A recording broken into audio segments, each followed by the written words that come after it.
This has been one of the longest federal investigations into a police department, and since it started, the shootings and allegations of cover-up just keep coming. We will follow the facts wherever the facts lead us. That was a year and a half ago, and we haven't heard much more from the Department of Justice since then. On Thursday, we'll finally hear from the feds again. We don't know exactly what it will say, but it'll be good to get that information because that's a big piece of what we need to move forward. The DOJ has been doing interviews, digging through documents, and reviewing videos as they investigate the culture and use of force at APD to see if the department has a pattern of violating civil rights.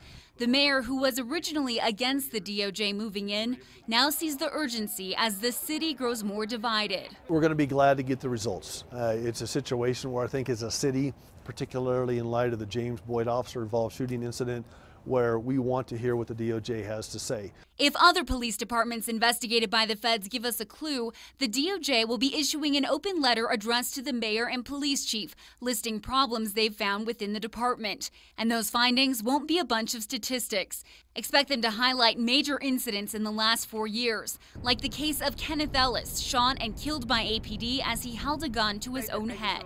The police union president says there's a fear among officers the department will be overtaken by the feds. And I don't want to speculate, but whatever the findings may be, it's going to be something that not only we as a department need to face, but as a community need to face.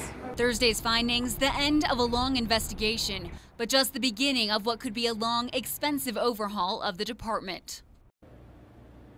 The letter of findings is going to include recommended policy changes. That could include changes to how it hires and trains officers and a big overhaul of its internal affairs unit. Now, after those findings are released, the city and the feds will work out an agreement to make those changes, and they'll likely put a federal monitor in place to make sure they happen. Back to you.